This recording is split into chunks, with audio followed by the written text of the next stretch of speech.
Nimeona kuna deal ya Kenya Pipeline. Na hiyo sio deal ya Kenya. Hiyo deal ya Ruto na Museveni.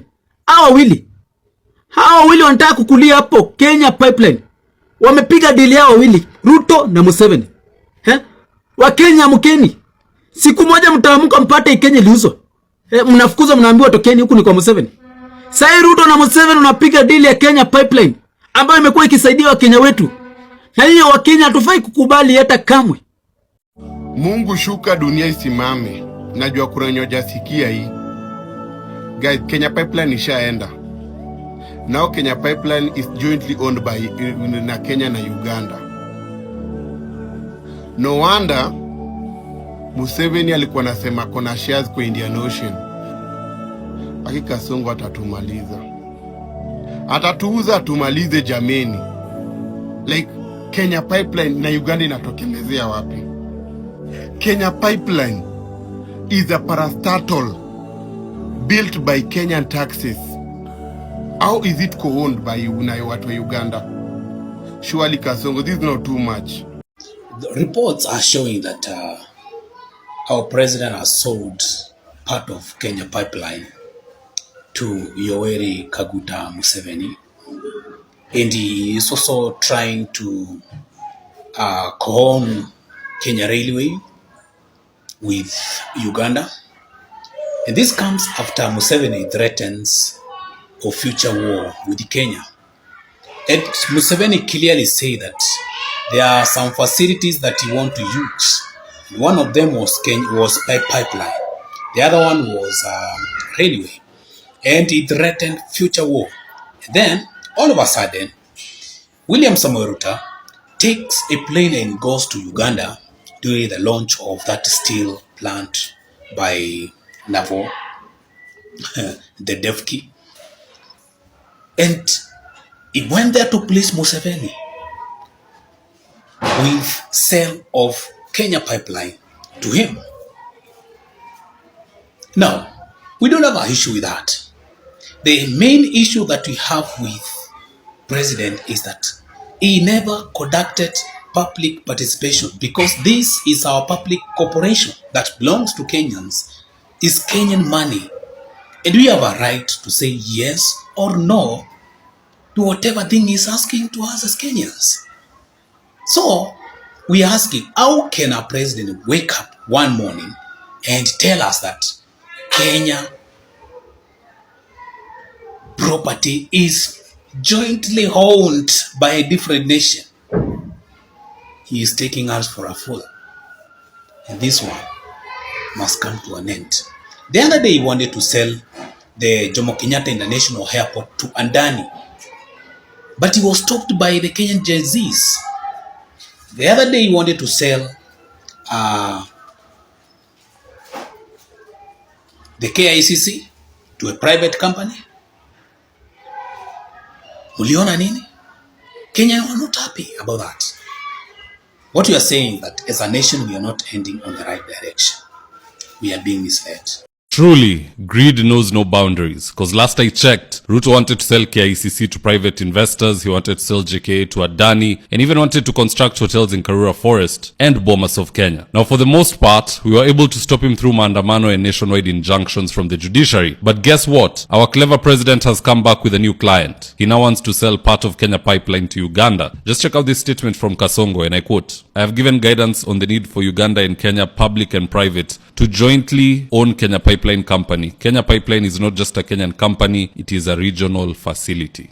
Mind you, Ruto made that statement in Uganda. What a sellout. Anywho, in line with that statement, in this video I want us to look into some of the reasons why President Ruto is selling Kenya Pipeline infrastructure, or part of it for that matter, to his Ugandan counterparts. And so with no further ado, let's get after it. Now, the first reason why Ruto wants to sell Kenya Pipeline to Uganda is because he was recently threatened by Museveni about future wars if they're not given access to the Indian Ocean or some of our public facilities. Here's the tip. That's why we have got endless discussion with Kenya, and then this one stopped, then another one comes, then the railway, the pipeline, the what, we discuss.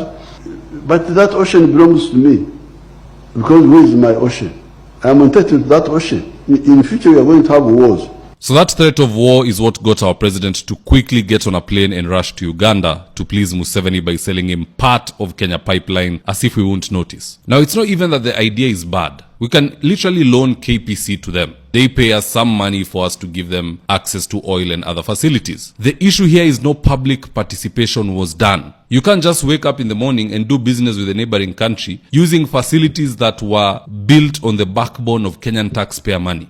We have a right to say yes or no, or raise concerns. We have this and that issue. Can you address this? Once that is addressed, once you have a popular support, maybe even 55% support, you can then go on and do business with our neighbors. Business must be done. There is no economy that can survive on its own. The Russians learned that the hard way. But the moment you unilaterally do things, I always tell people this all the time, even if you're in a board of 7 members, and you're the chairman or chair lady, there will come a point where there'll be a decision to be made between option A and option B. If option A is clearly the logical reason, and that is the route that you take, without involving your colleagues, despite option A being the logical reason, they will never side with you because you didn't involve them. We cannot holistically own this decision. It is you who made it. And the president has a habit of doing this. Housing levy, his own project. SHA, hakuna mtu aliitisha hiyo kitu. We were fine with NHIF. Selling KPC or part of it, that is his own initiative. Mambo ya Dani ni mambo yake. No one elects you to go do your own will. You are elected to do the will of the people who sent you. Even Jesus Christ, who is the Son of God, came to earth to do the will of the Father, not his own. Imagine if he came to do contrary things. How would things have gone? So that is very bad from our own commander-in-chief. Anywho, moving along, we all know that Museveni threatened us with war. Ruto was in Uganda. Museveni was seated behind him. He had a chance to address that issue, but guess what he does? Rather than address Museveni, because he's the one who's the negative fellow, he's the one who's talking about wars with Kenya, he's the one complaining about our infrastructure which we built with our own taxpayer money. Hakuna deni tulipewa na wao. Hata hiri ingekuwa ni wa China wanatudai, because they have given us a lot of loans. Now instead of addressing that guy, the evil Museveni, he decides to turn his turret and make it about the Kenyan media. Media ndio mbaya, hao ndo wanaongea negative talk. Just listening to this. I know people in the journalist space, and it is good I speak about it here, tried to create an impression that Uganda had said something to the effect that they need to access the sea by all means. Let me assure the naysayers that Uganda and Kenya are brothers and sisters, and we do not have time for negative engagement. Uganda is assured of the access to the sea through Kenya, and that is why we are not only extending the pipeline, we are also extending the road, and we are also extending the railway, because we believe that this region needs to move as one. For those who want to engage us in negative talk, we want to tell them, please give us a break. We do not have time for negative talk. We have time for progress. We want to work together to create jobs. I mean, why drag the Kenyan media into this? The person who wanted to take Kenya to war because of our own infrastructure and geographic location, which is a blessing from God, was seated right behind you. You should have just stand and said, "Na Museveni, please don't threaten us about our own infrastructure. Build your own." That would have been a proper representation of Kenya, not threatening the media. We, the fifth estate, have nothing to do with the Kenya Pipeline Company being sold to Uganda. Hiyo ni mambo yako. Now, the second reason why Ruto is selling Kenya Pipeline to Uganda is simply to con Museveni. I mean, if Museveni is crying now about access to the Indian Ocean, let him just know he will soon be crying about the price of extending the Kenya Pipeline and SGR to Uganda. Because we know who he's dealing with. Yeye hajui. He knew Ruto as a deputy, now he's a president, they have related kidogo kidogo, bado hajamjua vizuri. If Uganda get in business with Kenya while Ruto is president, when it's all said and done, hiyo Kenya Pipeline ivuke ingie Uganda. Hata waibadilishie jina hapo kwa boda iendelea as Uganda Pipeline. SGR ivuke hapo boda. When it's all said and done and they look at the books, they will discover hiyo pesa walilipa Ruto or the Kenyan government kutoa kitu kama SGR from Nairobi iende all the way paka Kampala. They will discover that Kenya did not hold its end of the deal. Sisi tulikuwa tufikishe boda waendelee, lakini ni wao wataitoa hapa paka huko ndani ya kwao because of the person we are dealing with. Underhanded, sneaky, shifty, tactical, mjanja, anajua panya route yote. That is the kind of person Museveni is doing business with. He will be crying. The Ugandans will be crying by the end of this deal. And if you also look at Ruto, he loves making deals with older citizens, the senior citizens. Anataka viongozi ambayo wana test za uni wifi. Anataka apige deal na Raila, apige deal na Museveni. When others come to lead, anasema hiyo nyinyi ya mukua hivi ndo tuliagree. Be very careful. And I want to thank His Excellency Ruto for encouraging him, being together with us. We are fully aligned with His Excellency Ruto on the issue of the Pan-African vision. I'm very happy with what His Excellency is doing on the pipeline. I thank him and congratulate him. We are going to co-invest in that one together, all the way up to the Congo border, so that we take.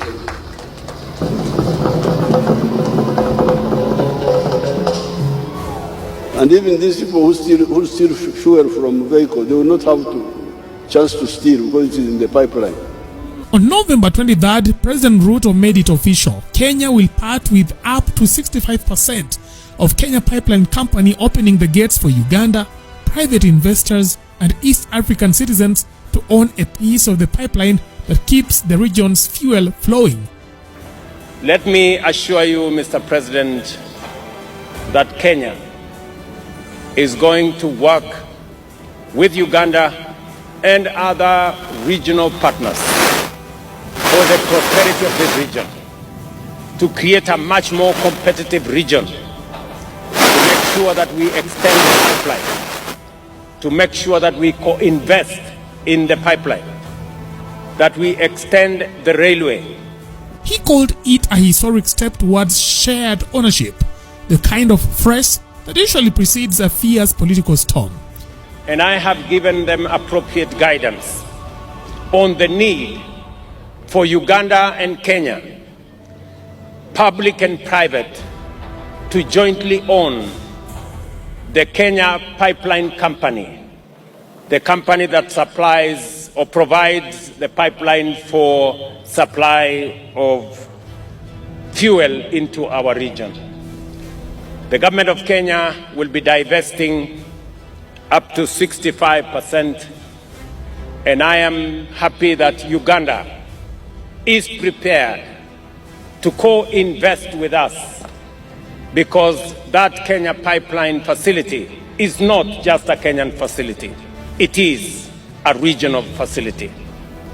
Therefore, as the government of Uganda invests in the Kenya Pipeline Company, I want to encourage Ugandans and East Africans to equally invest, both to public entities, but more importantly, to citizens of our region, so that we can diversify ownership of the facilities that we have in our region. Ground inasema aje? Ground inasema aje? Hey.